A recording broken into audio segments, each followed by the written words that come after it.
when they see dentist or doctor, it's like that box they check off and put you in, but we're quite multi-layered. Like I said, there are a lot of African American dentists, African American plastic surgeons, African American oral surgeons who are out here and, like I said, doing wonderful things and living great lives. People don't really look at dentistry, and I understand that, but they need to start looking into it because it's a field that you can consistently do. Even if you don't want to practice dentistry, you can run an office after you've built your practice up and still make great money when you're well into your 80s.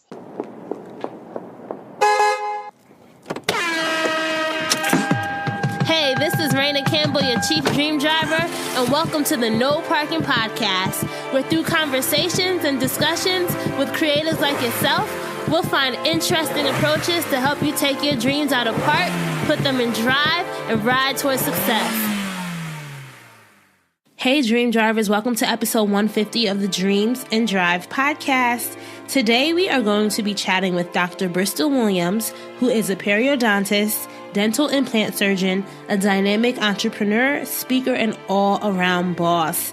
Dr. B, as she's called by her patients, sees her hands as her God-given gift to help others feel more confident with their smiles. And if you know anything, smile can say 1,000 words. And so it was just so inspiring and so encouraging and just so fascinating for me to hear about Dr. B's story. Dr. B is our first ever guest from the dental industry, so you guys are in for a treat. I love that she is so open about her journey and what she's gone through and challenges she has overcome, and giving us insight into an industry that we don't often hear a lot about, and especially being a Black female periodontist. Listen, she has a lot to tell us about her experience in that arena. So some of the things that we discuss include growing up as a child of a dentist, lessons learned during her life as a dental student, advice she has for others who are working with borrowed money and how to budget smartly, pricing innovation, how to find mentors, and lessons she's learned from businesses that didn't pan out the way she might have wanted to. And this is a fun part. We talk about why Cardi B makes Dr. B so happy. And lastly, we get into why it's so important for us to get into underrepresented industries and how doing so can create opportunities for others. So you guys are really going to enjoy this episode. As always, if you want to get in on the conversation, make sure to find us on social. We are Dreams and Drive across the board on Facebook, Twitter, and Instagram. And you can use the hashtag Dreams and Drive, repost, text to a friend if you love this episode. Show notes are always available at dreamsanddrive.com. And if you want to sign up for our weekly newsletter, The Keys, that goes out every Tuesday, just go to dreamsanddrive.com/join. All right, let's hear from Dr. B. Hi, Dr. B. Welcome to the show. I'm so excited to have you on today. I am happy to be here, Raina. Thank you for the opportunity. I really appreciate it. No problem. I'm really excited for our dream drivers to get to hear from a dentist and to just really, they might be saying right now, like, why are you bringing a dentist on the show? But listen, guys, you will enjoy this. I promise you. It's so important for us to hear from people who are from a variety of industries, because no matter what industry you're in, no matter what your niche is, you have a dream driving journey that is deserving of our ears. So please, Dr. B, let's start how I love to start our interviews. Going back in time, if I had to say what was inspiring you as a child, how would you answer that? Inspiration, I guess, for me came from my father. Is probably who it was. My father I'm a periodontist, which we'll talk about kind of what that is a kind of a specialty in dentistry. Okay. But my father is a periodontist as well. So growing up, I was always, as a young child, I was working in a dental office, which any child of a dentist will tell you, you're answering phones, you're cleaning trays, you're doing that kind of thing. And so my dad had his private practice for years, and he also owned car washes. And so we kind of at an early age were indoctrinated in entrepreneurship. That's kind of how we were geared, which makes it real difficult for us now, which we'll talk about too, me and my sisters, to work in other settings, anything besides what we do on our own. We're kind of geared towards working towards our own goals in an entrepreneur setting. So seeing that growing up and then having a mom who was a retired teacher working with my dad, we kind of grew up in a household where we always were kind of taught to do your own thing, if that makes sense. How did he instill that in you? I always tell people it was old school growing up, so it was tough love. So my dad, we always knew that there was nothing besides education. Like we were, our dreams were great, but you need to be able to fund those dreams. And so education was very important. That's what our job was. So getting good grades, going to school is what was necessary. Even when I was in college, I can tell this story. I went to Xavier. I went to Rutgers for 2 years, transferred to Xavier University in New Orleans, where I currently live now. And when I was in my senior year at Xavier, I got into Howard Law School with a full scholarship. Okay. I'm like, but wait. Didn't you want to be okay? I'm gonna listen. Yes. So I because everybody wants to buck the system, right? Like they feel like at one point they know, more than their parents. So I applied. I took the LSAT, got a really good score, got into Howard and a few other law schools. And I also I applied to dental school and got into Meharry, where I ended up going to dental school. My father actually hid my acceptance letter to Howard. No, he didn't. Yes, he did. Because I was going to the summer program at Meharry first. And of course, I started before matriculation started for Howard.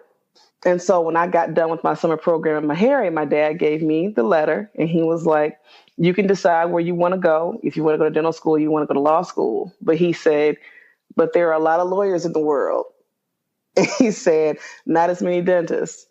And so by that time, I couldn't tell him I was already hooked. I loved Meharry once I stepped on the campus. So I knew I wanted to be a dentist at that point. But my parents were interested. They're very interesting individuals even today.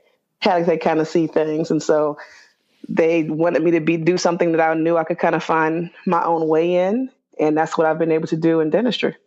So let's go back a little bit, just because I'm just interested in this from a personal standpoint. Go ahead. Growing up, with a dad as a dentist, did you have a fear of going to the dentist as a kid? Because I know for me, I was deathly scared of the dentist, like shaking, falling out, almost fainting in the chair. Like I was that kid that you had to like hold down all your might. Like I was crazy in the dental chair. Girl, if we had an issue, my father would definitely look at us at the dinner table. So no, we never got that fear, because when I was a child, I had some extensive dental procedures done by him, and it never was the fear. But let me tell you what's funny is that I've had to do work on him as an adult, and he gets himself numb. Like he won't let me get him numb. I guess all the payback from those spankings I got as a kid. I don't know. But wait. How does this work? So he sticks the needles in his own mouth? Are you hearing me? This is my father. I'm telling you. Is that legal? He is an interesting individual. That's all I was saying. Oh, no, I couldn't do that. I'd be like, put me to sleep. I don't want to feel anything. I don't want to remember anything. But you mentioned that your father, you were kind of indoctrinated in entrepreneurship as a kid. Yes. I know for me, like growing up, my dad wasn't an entrepreneur. My mom wasn't either, but they really, what would I say? They nurtured my entrepreneurial spirit. Like I got a lot of books. My mom used to take me to Staples to, get supplies for my bookmark business, all this stuff. But like, what kind of stuff were your parents teaching you that you think laid the foundation for you wanting to one day have your own? I think the biggest thing was that my parents always instilled in that you really can't rely on other people for your success. Mm-hmm. And that's no shade, no tea to anyone who works for, a corporation or that kind of thing. But we were kind of always kind of raised that you're responsible for how much you make. You're responsible for, how well you do. And even now, like I've had situations when I got out of my residency and went to work at different companies, and it always has been me thinking I'm the boss. And and what's even funnier is my mom, she tells stories about how when we were children, when we would go on play dates, she would kind of stand outside the door. And when there was conflict, she would never enter. She would want to see how we handled it, to see how we, were able to handle ourselves. And she kind of figured out our personalities and kind of dealt with that based on each child how their personality was. Well, I feel like your childhood could have been like a mini reality TV show, right? Like growing up dental, like I don't know, something like that. You'd be surprised. Like I always attributed to like the fact that my dad and I grew up in two different situations. Like me, I've been a child of a professional, so I've never really needed anything that I haven't had, but work ethic was there because like. People don't want to talk about it, but like Cliff Huxtable, my dad was like, no, this is my money. You live here. You know what I'm saying? Like, so there were still things that you had to do, but his growing up, he grew up, in the 60s and 70s, and then my grandmother was a social worker. My grandfather worked. So when my dad got into college, his dad kind of informed him, this is your shot. Like, this is it. And my dad was always extremely intelligent. He went to Meharry as well. Then he did his residency at University of Iowa. And, he was, one of the earlier Black periodontists in his field. So his whole outlook and whole exchange was different than mine, but he was a fighter. And, he's instilled that in his children. So you mentioned that you always had this interest to kind of follow in your father's footsteps. How did you know? When was that? Do you remember the time where you said, like, I want to be, a periodontist when you grow older? I'll talk about what a periodontist is. Well, let's talk about that first. A periodontist is different from a general dentist. After we go to dental school, if you are lucky enough to get into a residency, then what ends up happening is you choose which field you want to go into. Oral surgeons take teeth out. They do, a lot of facial surgery. Endodontists do root canals only. Orthodontists do braces. Of course, everybody knows them. Periodontists a little less known, but what we deal with are bone and gum. So we deal with people who have gum disease. So people who have bone loss, really bad breath. When you see people smile and their teeth look really long, we're the people that try to help them save those teeth. And we also are really, really good at implants, which is really my specialty. Wait, your teeth, I'm looking in the mirror like, how do you know if your teeth are long? If you talk to somebody and you kind of see they have like a lot of gums on their teeth, that's one thing, like a gummy smile. You ever see people with short teeth? They should see a periodontist because they have teeth up under those gums, so we have to expose them. The opposite of that is when people have either brushed away their gum tissue, so their roots are exposed, so that their canines will look really long. We grow that tissue back. We're more like the cosmetic people. Yeah, I still have a fear of dentists. So like even me doing this interview, I'm kind of getting squeamish, and we're not even in like a dental office. So that's so interesting. Okay, so you knew that and this is something. I always tell people too, not to cut you off, but I always tell people too, this for people who are listening, when you go to the dentist and they're using the probe to measure, you hear your dentist calling out numbers. Most people should. If your dentist is not measuring, if you don't hear them calling out numbers and you're an adult, like over the age of 18, you should ask them to probe you because you may have some areas where you have bone loss. And the only way you know you have bone loss is if you hear any numbers over a 5. So if I say 5, 7, 8, things like that, those are areas where you need to have them definitely checked and go see a periodontist. Even if they're not sending you to one, you need to ask to go see one because if those pockets get deeper, you'll lose those teeth. So that's why I always say I'm big on letting people know what you should be listening to. And I even have on our website that's coming out a list of questions you should really be asking your dentist. That's kind of what a periodontist does. But to get back to me following my dad's footsteps, I was a rebellious kid, so that wasn't really happening. Like I knew the path was going to probably eventually go there, but I was avoiding it at all costs because, you think you know more than your parents. At least I did. So when I was like, I'm not doing dentistry as a kid, I was like, I hated it in this office. And look at where I ended up because your parents do know you a lot of times pretty well. So they knew that was in my future. Well, first of all, where did you grow up? St. Louis. I was born in Kansas City, grew up in St. Louis, Missouri. So you went from Missouri to New Jersey to Rutgers. Were you going to study? Do they have a pre-dental program there? They do. The way it worked in my household was that you couldn't go to school in the same state where you grew up. Wait, your dad told you that? Like you had to get out the state? That was the rule. Okay. Because my parents always felt like you couldn't really become your full person until you got away from your parents. So we all went to different schools. My older sister went to Penn. My younger sister went to Spelman. And then I went to Rutgers my first 2 years. And I went there because they gave me the bigger scholarship. And then about 1 or 2 years in, I wasn't East Coast. It really just wasn't the best thing. Wait. We got to stop this interview right now. Stop this interview right now. It was cold. Bye, Dr. B. It was cold. I was from the Midwest. And then before I had gone to Rutgers, about 2 summers before, I went to Xavier in New Orleans. They have a really good summer program for students who want to like do well on the SAT. And actually, after I took the course, my scores jumped so high, that's when I got the scholarship at Rutgers. But I ended up after my second year transferring to Xavier because I knew kind of at that time I was leaning towards the dental medical field. And that's what Xavier's known for. They're the number one college when it comes to university of sending African Americans to dental school and medical school. So That's where I knew I had to be. You always hear about medical school, right? And the horrors and residency in medical school.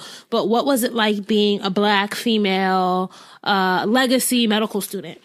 Dental student. I tell people it was hard as shit. Like, dental school is no joke because the difference between medical and dental school, the beauty of Meharry and the beauty of Howard is that you're going to an HBCU. So a lot of times you can snatch that racism out of it. Okay. Right? Because I've been to majority institutions. I've been to HBCUs. The beauty to me of an HBCU is that I've had more professors that have cared about me. And then I can kind of get rid of the whole race issue. Right? So when you go there, you can snatch, and I can tell you the difference between that and when I was at University of Tennessee doing my residency. But when I got to Meharry, it was kind of a little bit weird for me because being a legacy, a lot of my father's professors and friends, those were my professors and deans. And so there was a lot expected of me because, like I say, my father is an extremely high achiever. When it came to the boards, he scored like 97%. Out of the board's given nationwide. So he was in like the top. So wow. So everything was kind of, I remember one day a guest lecturer came in and then he looked at me in the lecture and was like, "You must be Rayfield's daughter." And I was like, cause I look just like my father. I was like, "Yep." And then you kind of put your head down. But dental school is a little bit different than medical school because the first 2 years in dental school, you kind of do your coursework, but the third year you're seeing patients. And like you're treating patients. And so, the reading things and then doing it that third year are really different. But you kind of got to find your groove, how to start interacting with people. And I kind of had a leg up in that aspect because I love people. I've always been a people person. My mother said I know no strangers. I've been like that since I was a child. So I've always been able to connect to my patients, which makes it easier for someone like you, Raina, who's a nervous patient. No, it doesn't. I'm telling you, I don't care how nice you are to me. I would still pass out, fall out. You got to bring me back to life 3 times. Sorry. I am that patient. Like, you got to knock me out before going into the chair. It's just not. Well, we have good meds for that, so we can do that as well. But I really even in my private office now, my patient appointments, which makes it a little bit different. It's never a feeder system for me. Like my thing is before I do any treatment on my patient, I had to get to know them. So their appointments are usually like an hour long. And we talk about everything from politics to football to anything. And the consult ends up being like 15 minutes because I've been doing this so long. You kind of look and know what you're doing. But I connect with my patients and I really like I can't even say I really love what I do. So it makes it a lot easier for me than it does some other people. So you had to go to you said you went to residency at University of Tennessee? Correct. So when I graduated, I went to the residency is 3 years. So I got my specialization degree in periodontics and I also got my master's. Okay. So in what? So, it's actually in dental sciences. Okay. So I guess if I wanted to teach eventually, I can always go back and do that since I have my master's. But it was like night and day going from, Meharry to University of Tennessee. So I always tell people it's majority institutions, it's right. You do have to work so much harder. Not saying you don't have to work hard at Meharry, but there are other schools, but you definitely have to prove yourself a lot of times. And it ended up happening very early on when I was in my residency. So that, they taught me to be a strong student when I was at Meharry. You can't just leave us hanging. What happened? There were a lot of things, like just the little nuances. For instance, we as residents have to grade students on the clinic floor, right? Mm-hmm. So when the same students who are coming in to treat patients, you have to be able to, grade them. So, because we're the senior, we're the residents. I remember I was grading a student one time who just completely fucked up an exam, didn't do what they were supposed to do. So I gave him a 0 for the day. right? Me, this Black girl who's a resident. So what did they end up doing by the end of the week? They stopped letting residents grade students from my residency. Yeah. He was a legacy student there. So, it probably just ended up being some discussions were had, and that's what ended up happening. There was another time when I was kind of listening in, eavesdropping, and they were deciding on the fate of students who were like kind of on the margin of possibly failing, and seeing if they had to do a year over again, or if they were just going to kind of talk to them, let them go to the next year. Every Black student that came up, they had them redo a year. And when it came to students that weren't Black, they would talk to them and push them forward. So I asked the questions, and everybody looked at me like I was crazy. They were like, why are you, like, what do you mean? I'm like, no, I find it interesting that the Black students, are the ones being held back. And, the other students who aren't Black are not having these problems. And my last story really got me one time when I was I'm old, so I was in residency when Hurricane Katrina happened. And one of my program directors was, a big Christian, would invite us to his church and things like that. So we were talking about things we could do to go down and help. And especially me coming from Xavier. Right. Mm-hmm. And his response to me was, there's nothing we can do because unlike other people, I wouldn't be down there looting and stealing things in the middle of a tragedy. And I told him, you don't know what you would do if you were on your roof for 3 or 4 days. You really don't. So it's just, wow. It's double standards. It's just things like that you have to kind of deal with when you go to institutions where everybody doesn't kind of look like you. But you get through it because you got to get to what you're trying to get. So once you graduated, did you start your own practice, or like what's the career path for somebody who's just leaving dental school? Well, my thing was I need to make some money, right? Not for student loan purposes, just because I need to make some money. That's the way I felt about it. So I went to Atlanta because that's where a lot of people go when they want to start their practices. And so why? Is it because their people care about their teeth there? And well, it's a major city. Okay. You're coming from somewhere like Tennessee, so it's close, right? Mm-hmm. And my thing was I wanted to go somewhere where the Black population was huge. And, there are a lot of professionals there as well. So that's why I wanted to go there. And my sister had a practice in Atlanta as well. I wanted to be close to my sister because she's a general dentist as well. So she had an office there. I knew I had like a support system. And my little sister was at Spelman when I was there. Okay. And so I moved there. I started working for a company. And that was always interesting. Like company dental offices are so much different than private practice because it's kind of like a feeder system. They want you to put as many people on the books as possible, make as much money as you can in the day and get them out.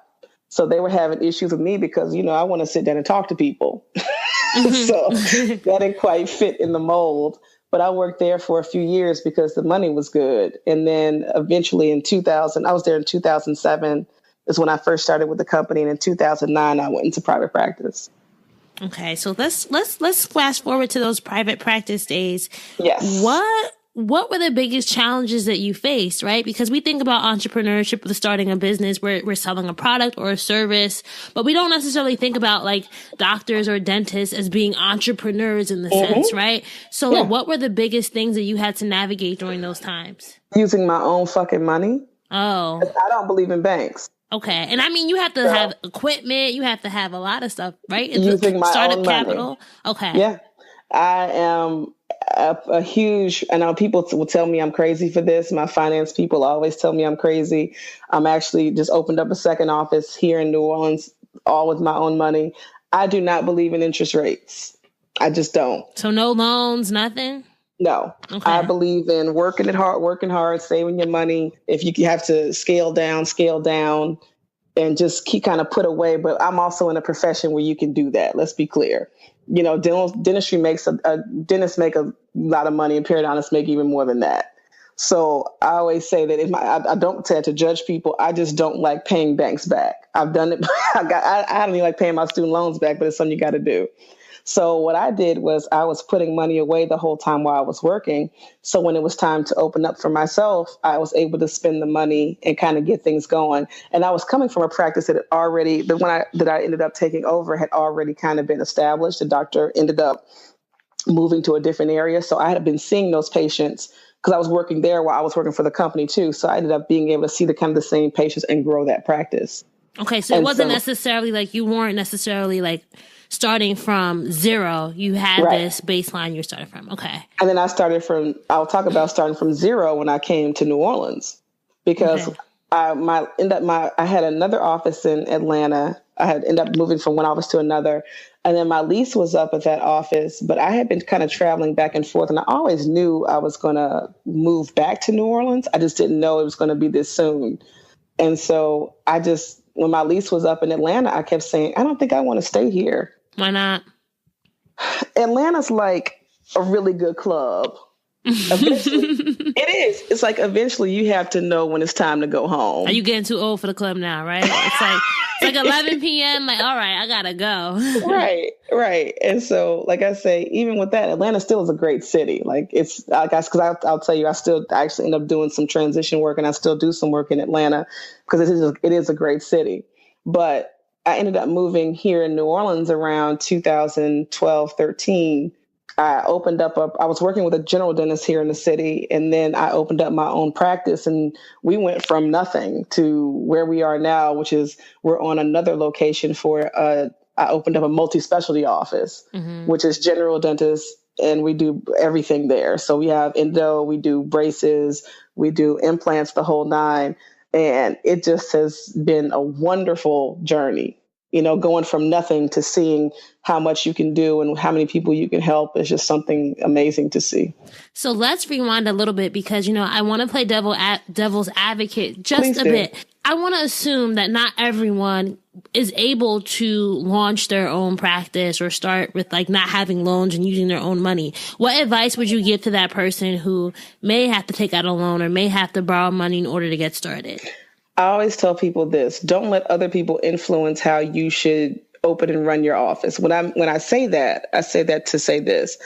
When you go to a bank or a business anything trying to get money or financing for an office, because my sister did this, what's amazing is that the amount of people that call you once you get that loan, because they have people already in place to come in and do like your chairs, do your flooring, your contractors, that kind of thing. And before you know it, the loan you thought that you could probably do for $150, they'll give you a line of credit for $500,000, right? Before you know it, you've used that whole $500,000. So I always tell people, try to get your people in place to kind of get your budget together, and do that before you really start asking for money. You want to know exactly how much it'll cost to do these things. And that way it kind of keep your budget down. If you have to borrow, that's fine. I'm not hating on anybody that has to borrow. But remember, when you borrow, you got to pay that money back. And all those people have to be paid before you take any money home. Yep. So what you want to think about is how much you have to calculate out in bills every month that you can afford. How many patients do you have to see to be able to make this money and make a profit? What's the biggest expense as a dentist? A lot of times it can be the build out. If you're coming from a raw space, then you're going to talk about like I'm talking about a lot of people go to places where they have there's a new building, so it's like dirt floors. So you got to run plumbing, which is very expensive. You have to put down, do flooring. You have to be able to build it to be able to take the kind of power it takes to run an office. Another thing that's going to be expensive is your equipment. You have chairs that start at like $1,500 up to $25,000 for a chair. What kind of wow? For a chair, definitely. And trust me, when those people find out you have that money, they're gonna talk you into $25,000 chairs. Used equipment is more than okay until you're able to advance into buying the heavy duty stuff. I always tell people that. So it's just kind of like anything else. When you research buying a car, right? You don't just go to the dealer and be like, just give me what you got. You do research on it. You kind of build on how much you want to spend, what you want your car note to be, that kind of thing. And you go from there. You got to do the same thing with everything you do when you're building a business. I had an ice cream shop. It was the same thing. I treated the same way I did. But you really did have an ice cream shop? Oh, yeah. And you were a dentist? Definitely. Definitely. When you were in Atlanta or when you went to New Orleans? It's in New Orleans. Okay. All right, so let's travel back to New Orleans then. So we were in Atlanta for a bit. We're now in New Orleans. Yes. You're launching your own multi-practice. That's what you called it, right? Mm-hmm. It's a multi-practice specialty. What do you think was the key to you becoming successful? That's funny because I never think I'm successful. I always feel like if that's working towards success. Then no, I'm just laughing because people say that, and I always think that I'm always still a work in progress, and it's because I think it really is the people around me, to be honest with you, because I have my office manager's name is Tiffany. She's probably the most amazing person that God has ever sent to work with me because I'm crazy. Like I'll wake up in the middle of the night and say, all right, I feel like we need to revamp all this. Let's just open up, like, for instance, the practice we're opening now it's something that's not common here, especially. I was in London. I'm sorry, I'm all over the place, but I was in London and I was kind of shopping and I passed by this dental office.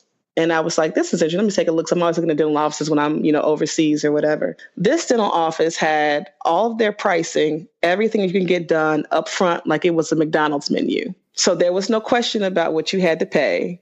You knew everything before you got into the office, which kind of takes the mystery and the pain to me out of people going to the dentist, right? Because most people are always afraid it's going to be so expensive. They don't know what they're going to be paying. So we took that same concept for this new office I'm opening. But what about what people, I wish you could see my face. I'm just like, that's still not getting me going to the dentist more often in that sense. But what about like with insurance and stuff? Because I know, we don't take insurance. Oh, you don't? No, because insurance is, let's give you the game on insurance, okay? If it's anybody that's listening. Insurance companies' job is to not pay. Anyone knows this who's dealing with insurance, meaning the patient, the listener, and the people who are actually doing the work. The majority of the time, insurance is dental insurance especially, is one of the only things in this country, the maximum has not risen since the 70s. So that means that they still are giving you the same $1,000 or $1,500 a year to use, which is absolutely insane. So what they do now, I do a lot of implants, for instance. That's what everybody wants, because especially if you're missing a tooth, nobody wants anything they have to remove. Nobody wants to cut down a tooth to do a bridge. They want implants. So what insurance companies will say now is that, okay, if you're missing more than one or two teeth in that area, we're not going to pay for an implant. We'll pay for a partial, but we're not going to, I mean, it's something you take in and out of the mouth, but we're not going to pay for an implant. What we'll do is downgrade the amount we're going to pay out. So the patient still ends up paying the majority of the money out of pocket. So what did we do? We just reduced the fees. We made it affordable. So then you can still get more of your money up front. Or you get your money up front. Right. Yeah. And it makes it easier. Because for instance, the most insurance companies pay a certain amount for what they're going to pay on like an implant or things like that. And so what we did was just reduce the fees. So it's pretty much what you'd be paying out of pocket anyway. And you know what I wrote down just now as you were saying that, this innovation in pricing, because no matter what industry you are, right, there are things that people have been doing for years and right. Nobody wants to, what's the word, like, what's the phrase? There's a phrase for that.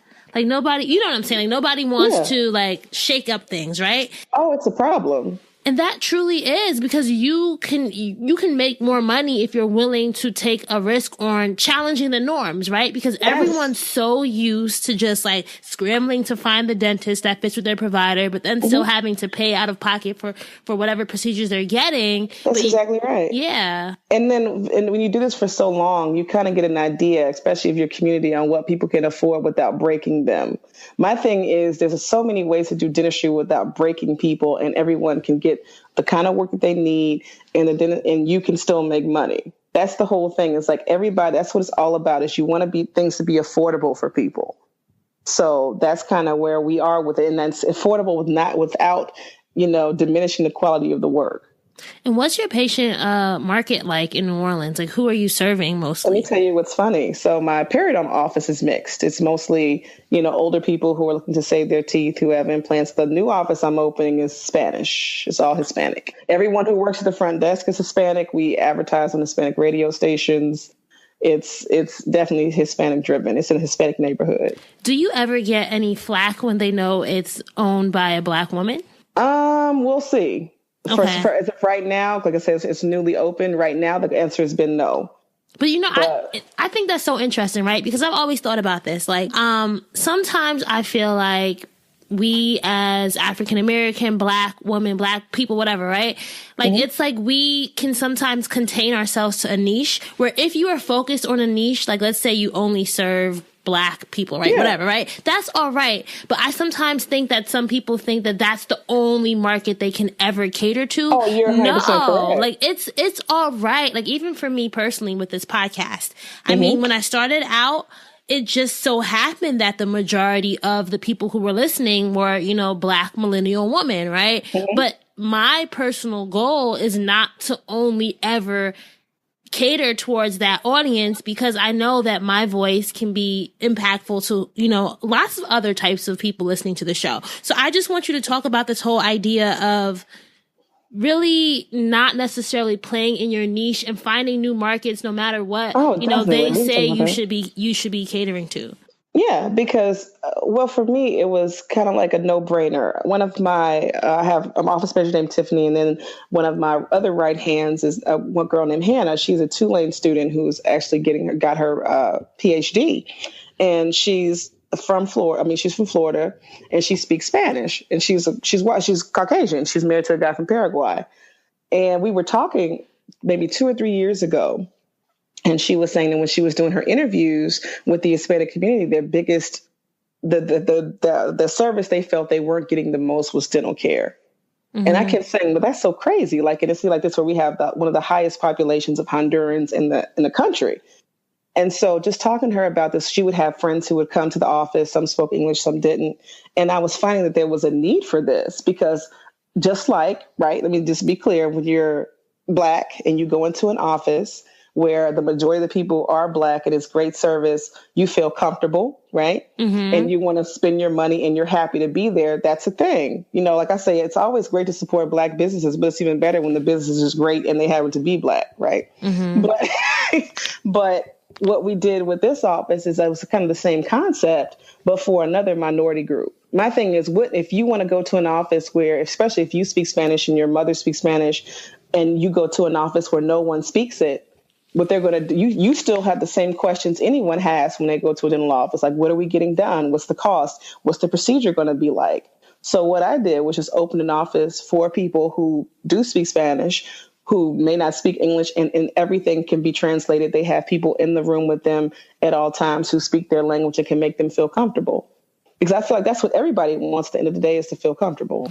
I love that. And I definitely agree. And I think that if you're finding a need and you are helping and providing value to that audience that needs it, that's great entrepreneurship, right? You're making an impact, and you don't necessarily only have to have an impact on a certain type of person or a certain segment of the population. So I love that you mentioned that. But thinking about some of the challenges that you're facing, or some of the challenges that you faced just over the past few years with your different practices, what do you think was the biggest thing for you when it came to growing your business and scaling?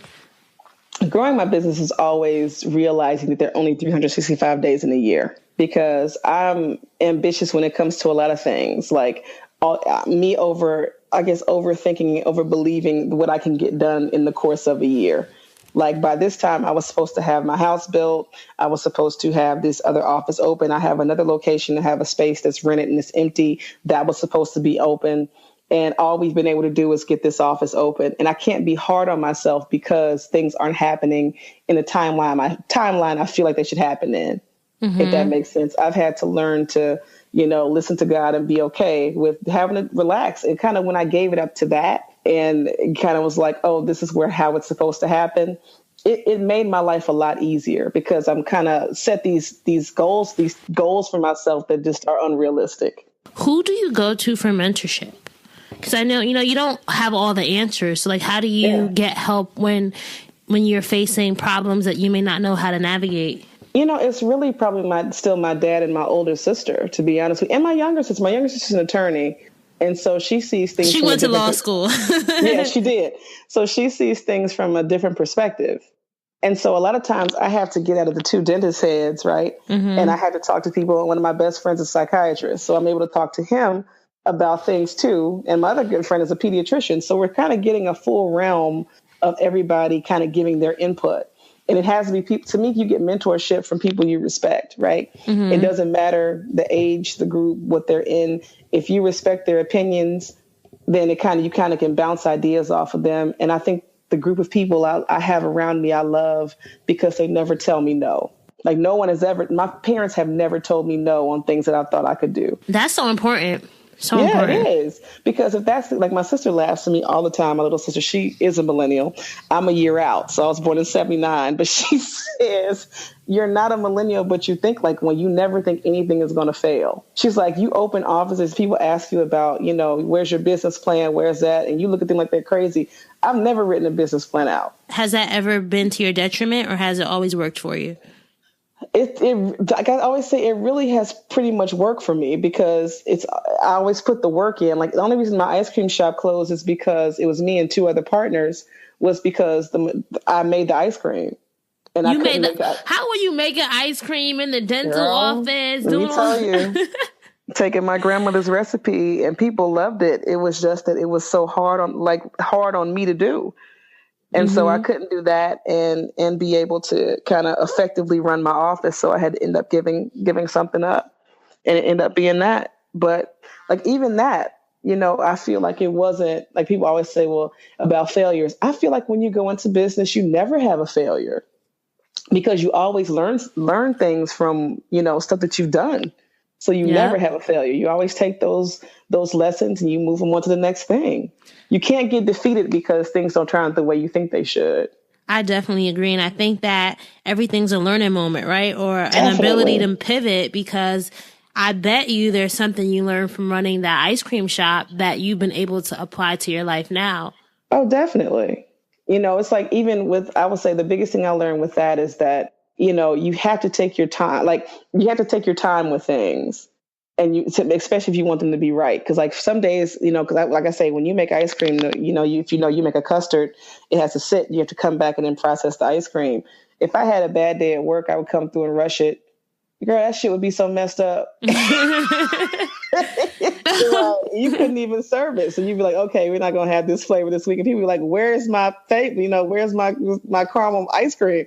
But, it's just, you have to learn how to take your time and slow down. Everybody's in this whole process and this whole lifestyle of go, go, go. There's no reason for that. That's one reason I like living in New Orleans, which is the Big Easy, is because people are on their own timeline here.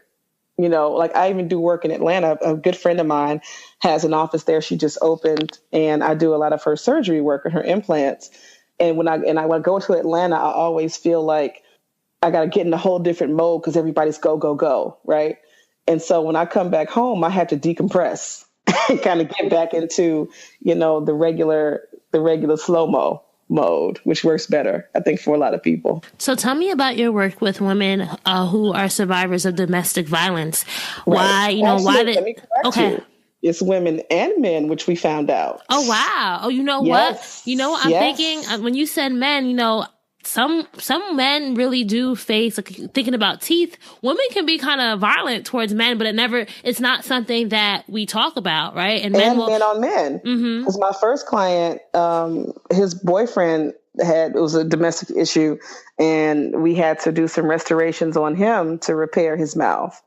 And so like I always tell people, that was, people don't think about that. And that's a big issue as well. There's a lot of domestic violence that goes in a lot of directions. But the reason I kind of chose to do more of my volunteer work dealing with that in my office was because I was dealing with, let me just backtrack just briefly. They brought me into a company in Atlanta over the last year to start a surgery program.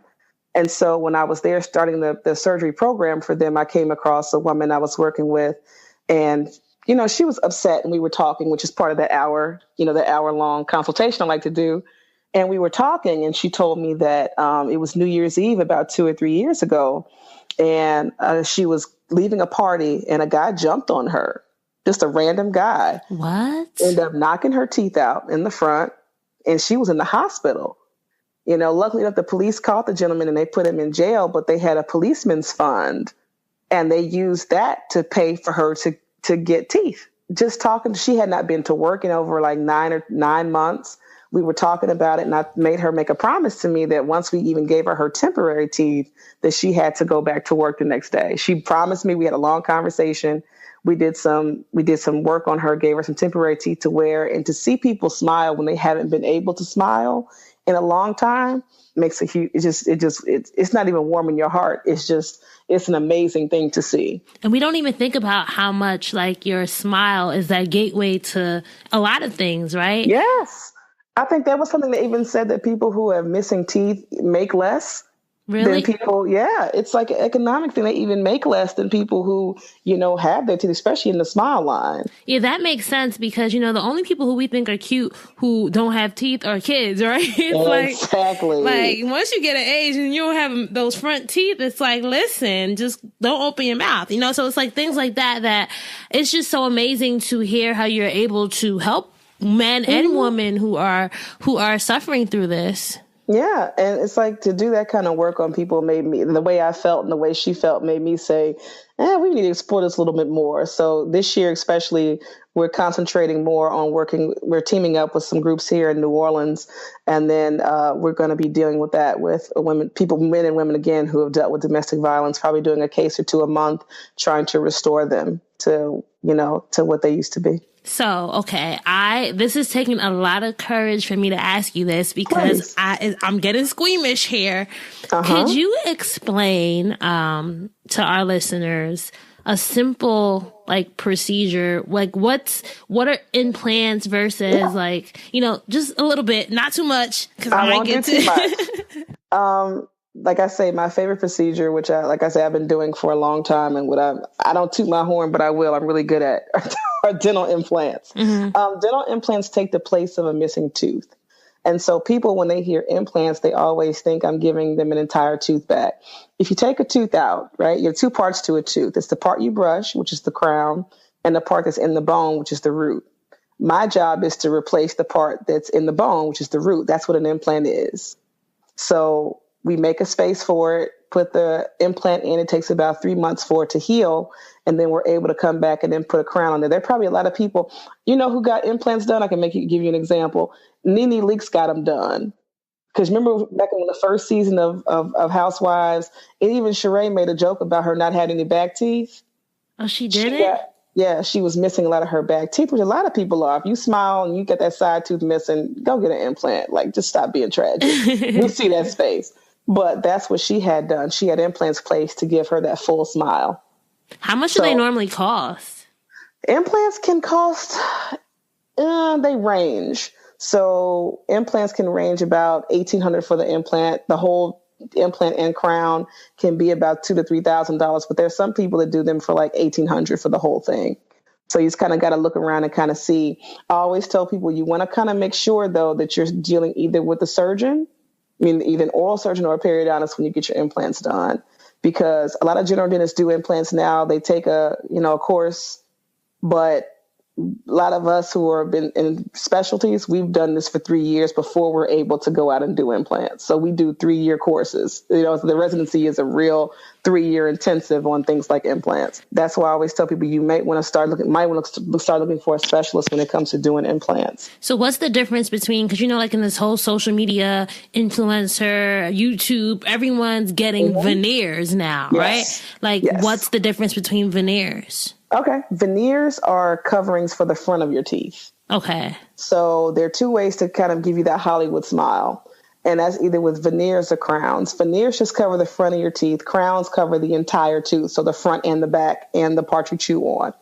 So they trim down that entire portion and they slide a porcelain cap over top of that. That's a crown. That's what Cardi B got, right? That's exactly what she got. And I'm so happy about Cardi B is because there are wonderful, wonderful, wonderful Black cosmetic dentists out here, and she found one to do it. The doctor that did her work does excellent work. And I've kind of followed her for years before she was even on social media. But I tell people all the time, we're out here. People tell me, I can't find a Black dentist and I want to see one. I'm like, you must not be looking, because we are, we are out here and we are doing some amazing things. But yes, exactly right. Cardi B got crowns done. Okay. And so, like I say, in the other cases, veneers, where they just shave down the front of your tooth and they put a porcelain cap to it. That's what veneers are. As you said, your dad said that there's a lot of lawyers, but there are not a lot of dentists. Why do you think it's important for, our women and our men to really start thinking about getting into industries where we're not as represented? Well, because of that reason. That's because you said it, because I'll be honest with you, especially when you get into a specialty field where it's even fewer of you. I have gone to multiple conferences. And when I walk up to get my badge, the first question they ask me is what doctor I work for. Like myself. and I mean, it's like I was telling people this, and they're like, oh, I can't believe that. I'm like, that happens all the time. Like no one, I was even with a young Black guy. I was flying from Atlanta to New Orleans, and he was in the healthcare field, and I had my scrubs on, which say Dr. B on them, right? He asked me where I was a nurse. People always assume that that's what we are, and we need to change that narrative. I really wish you could see my face right now, because I'm just like, really? Oh, yeah, definitely. The narrative has to be changed. Like I say, it's just that I don't know if it's I'm not going to say that, look, it might be a really good reality TV show, because those end up having us looking ratchet too. But people need to realize that like I said, there are a lot of African-American dentists, African-American plastic surgeons, African-American oral surgeons who are out here and, like I said, doing wonderful things and living great lives. And so people need to find out different ways that they can, people don't really look at dentistry, and I understand that, but they need to start looking into it, because it's a field that you can consistently do. Even if you don't want to practice dentistry, you can run an office after you've built your practice up and still make great money when you're well into your 80s. Mm-hmm. How does it feel to be able to create jobs for those who work for you and to really impact your community that way as well? Well, I think that that's one of the more important things. Like I say, my office manager, for instance, I don't even see her as an employee. I think that when you kind of have the right team around you, your job and your responsibility is to make sure these people can, like my office manager's daughter is graduating from college and her son is in college. And you want to be able to provide to make sure these people's kids and everybody else can live their dreams. And we work hard in my office, but we play very hard too. Hopefully not while you're doing someone's mouth, because that's why I would fall out, because. But like I even say, like when you're hiring people, you want to find people that fit into your mold. They fit into your, into kind of the framework you have for your office, because you want a really good work environment, not only because patients really adapt to that really well, because there are many people that come to me and my staff, they'll tell me your staff members are amazing. And they just say that even the warmth they feel over the phone makes a big difference. And I think as a provider for that, I just think the responsibility of that, I don't take for granted. And I also believe that you have to also reward people for good work outside of their paychecks. Mm-hmm. So we give a lot of bonuses. We do a lot of Christmas parties. We had a game night last weekend. So you have these people become your family, and you have to treat them as such.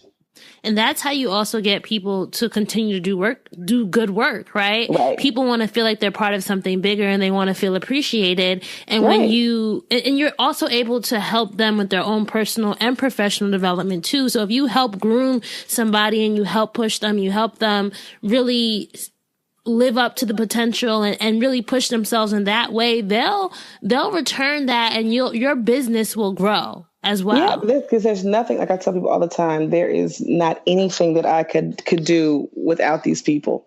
I couldn't grow these businesses. I couldn't, be the wonderful doctor that I am without the team around me, because it's not just about me. And they take care of me and they protect me, which is very important when you run a business, because when you run a business, people come at you at all angles trying to find ways to sell you something or, get money out of you. They're the first line of defense. Nobody gets to me without going through her. Mm-hmm. And she takes that role very seriously. What do you feel like you're missing? Like, do you ever feel like you missed out on something by pursuing dentistry? Or do you feel like you're really able to pursue all your passions? I do, because I've always felt like my role in this earth and the reason why God has placed me here was to serve. And my ministry just happens to be through my hands. And so I never feel like I'm missing out on anything. I think that I've been truly, truly blessed, because a lot of people never get to go and kind of live out what they've always wanted to do, whatever that is. And I get that opportunity. Now, that sounds crazy because I work in the mouth, but it's just a lot of things. It's so much more than the mouth. It's the people you encounter. It's the stories you hear, the people who encourage you through their stories, the people you encourage through yours. Mm-hmm. And so I think that, like, I had I have a young patient of mine, and she actually, it was my birthday yesterday, actually. Oh, and she happy belated. Thank you. She came over to the game night party, and she's going to pharmacy school. And so she's been a patient of mine for a few years. So I was kind of there when she was taking the classes, graduating, and now moving forward. And the card that she gave me, which I thought was amazing, she was like, you don't understand how much you've encouraged me, just all through all these years, because you say stuff to people in passing. My thing is, as long as you're trying, I'll do what I can to help you. And you don't think that really, you just, that's just who you are. You don't know about how that affects other people. And that made me a bit emotional. I was like, I didn't think that I had that kind of impact on people. And a lot of us don't know that, right? I always say You never know who you're inspiring. Like, you never know who's looking up to you. So there might be times where you feel like, I'm not doing as much as I could, or what I'm doing doesn't matter. But there's somebody out there who thinks you're doing so much, right? So it's like, like you'd be like, oh my God, I only got like 200 visits to my website today. But there's somebody out there who's only got 5, and they're looking to your 200 as motivation. So it's all about keeping that in perspective as we're growing, and knowing that, like, people, your impact, you may never know your full impact, right? And maybe you're not supposed to, but you can't give up on yourself, because there are other people out there who need you to keep going. That is 100% correct. And like I say, like what you're saying is 100% correct. You never know how many people are looking at you, to really kind of find their way. And they're like, well, if Raina can do it, then I can do it too. If Dr. B could do it, I could do it too, as well, right? If you wake up crazy in the morning like I do, with a whole bunch of things on the list. So last question, Dr. B. Sure. I think this is something that a lot of us often struggle with is, what would you say to somebody who's struggling to really figure out what their strengths are? What is it that they should pursue? That's a very good question. I tell people what I had to tell myself is turn everything off and be quiet, because the only way I ever come up with any answers to what I'm trying to do is, you pray on it, you send it up. But we have so many distractions. The only way I'm able to kind of figure my way out through all this noise is to literally turn everything off. Not the lights though, right? Leave the lights on, but turn everything off and just sit and listen, because it'll come to you. And the way things come to me always is kind of like an inkling, right? You kind of get a feeling like, well, maybe I should do this. And you might push it back to the back of your mind, and then it's going to come up again. And I always say that's always the way God speaks to us. And so you have to kind of explore that. That's the only way I think people can find out really who they are and what they're best at. Thank you so much, Dr. B. This has been such a pleasure talking to you. Let's go into our lightning round, okay? Okay. So this part of the interview, I'm going to give you a prompt, and I want you to tell me the first word that comes to mind. And remember, we're sticking with our whole dreams and drive metaphor. All right, so just think about that as I give you the prompt, okay? Okay. The first word is park. Not too long. Reverse. That's okay. Neutral. Never that. Drive. Forward. Okay. And if you want to be a dream driver, you have to have your keys to success. So tell me 3 things that you think every dream driver needs in their toolkit before they hit the road. They need a good team around them. Mm-hmm. They need to know how to pray. Mm-hmm. And they need to be able to listen.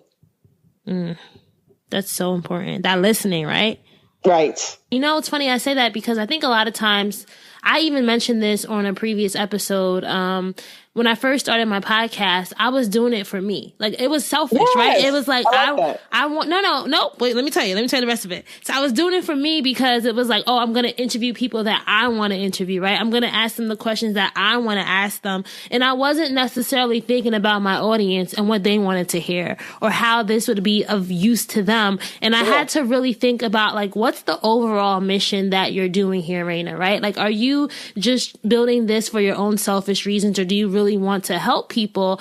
And when I had to get really aligned with, okay, I want to help people. So I need to like shift from only asking things that I'm interested in and really expanding and reaching out to people from a variety of industries that may not be like my first inclination, right? Like for me, reaching out or having you on the show, you might not have been like, I wasn't going to necessarily go out and look for dentists, right? But I don't like dentists. I mean, I don't like going to the dentist. That's what I meant. But but when the opportunity came, I had to say, this will be very, very interesting and could really help someone who's listening because it's an industry that I've never had on the show before, right? Your story is unique and this is something that can impact someone else beyond myself. So I would really, really encourage everyone, as you said, to really listen to yourself and also listen to what your customers are saying, listen to feedback, but also know when know that you at the end of the day are the one making the decision, but it's okay sometimes to think about what others or how others are experiencing that as well.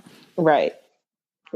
So I have a quick question for you. This is just a dental question, or maybe you can do a quick 3 tips for a healthy smile. I know you're launching a new campaign soon, but I was in TJ Maxx today, and you know how there's this whole new charcoal whitening teeth craze, people using charcoal on their teeth. Is that good, or does that work?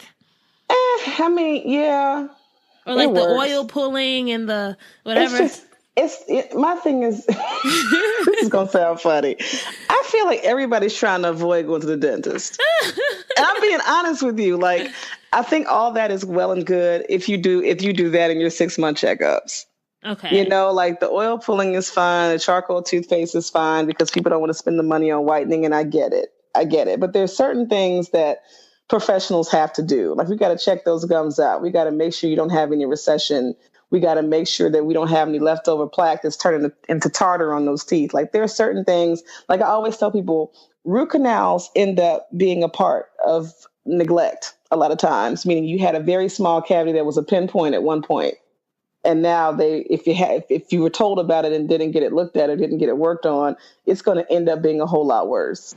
A lot of stuff you want to catch way before it gets to be worse. Okay, so go to your dental appointments. You have to. Mm-hmm. You have to. Nobody wants to go, but you have to. And then, like I say, when you go there, you have to ask the questions. You want to ask things about, your gum health. You want to tell people, let people know your history, let people know about your mom's teeth, let them know about your dad's teeth.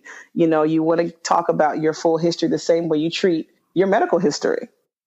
Because we have a thing, I did a lecture in India about juvenile or localized aggressive periodontitis, which is a bone loss that really affects mostly African-American women, and it affects the molars and the front teeth.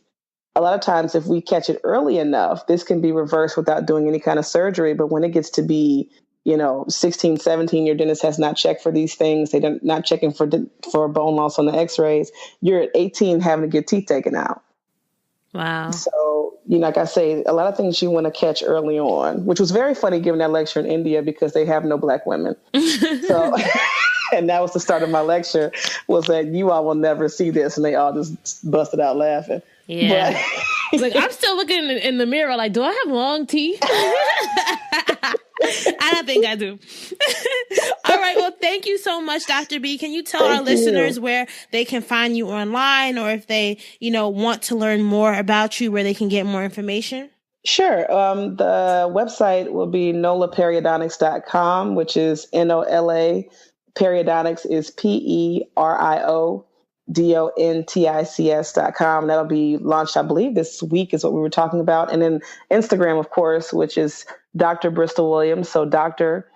Bristol, that's my first name, is Bristol.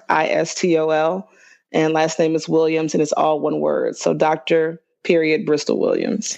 And I will link to everything in the show notes for anyone who doesn't want to do the guesswork and just wants to click a link and get to everywhere. And if they have any questions, too, they can always DM me and I'll answer them for them. Thank you so much, Dr. B. Thank you. I appreciate it.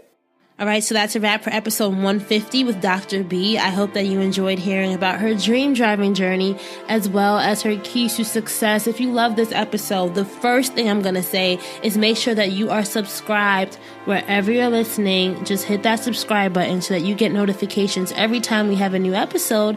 And next thing you have to do is share this with a friend. I count on you guys each week to help grow the Dreams and Drive community. So if you love this episode, repost it, tag us on Instagram, Twitter, Facebook. We are Dreams and Drive across the board. I love seeing what you guys are sharing and engaging with you guys. So just go ahead and do that for this episode as well. And if you're on Apple Podcasts, leave a review. Those reviews really help us move it in the ranks on Apple Podcasts. And I personally just love seeing your feedback. It helps people who are listening to the show for the first time know what they'll get out of it. So go ahead, leave a review, and I'll shout you out on the next episode.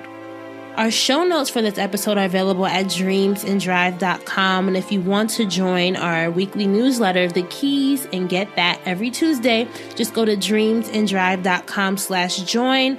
Guys, and it's springtime now. If you want to get a Dreams and Drive t-shirt, crew neck, or hoodie, just go to dreamsanddrive.com/shop. That's dreamsanddrive.com/shop.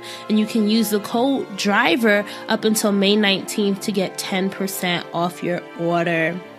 And on a quick note, y'all, it was just like the summertime when I had my 100th episode, and this is now the 150th episode. Can you believe that? Listen, no matter what you're working on, you have to keep going. There could have been a time where I said, you know what, I'm going to give up on Dreams and Drive. It's not panning out how I wanted to, but I still have this deep down belief, this vision, this like core driving momentum inside of me that is telling me that this is part of my purpose and this is part of my gift, and I have to continue to put this platform out into the world, keep giving you guys episodes week after week, and I love it. I love getting to talk to guests, and I love getting to learn from people in ways that I would have never expected. So even in this episode, Dr. B taught me so much, and for that I am forever grateful. If you know somebody who might be a great guest and who has a great story, listen, I'm going to emphasize the word story, because that's what I really love getting into on these episodes, are the stories of these dream drivers. You can pitch me at dreamsanddrive.com/pitch. All right, that's dreamsanddrive.com/pitch. So if you think you have what it takes to be on the show and you want to share your story, just go ahead and pitch me there. So next week's guest is going to be super, super fun. It's Miss Kayla Walker. I love Kayla, Kayla's Closet, all that stuff. If you guys aren't following her on Instagram, make sure to do it now. She's Kayla Walker, Kela Walker, Walker. Keep dreaming, keep driving, and we'll chat again soon. Bye, guys.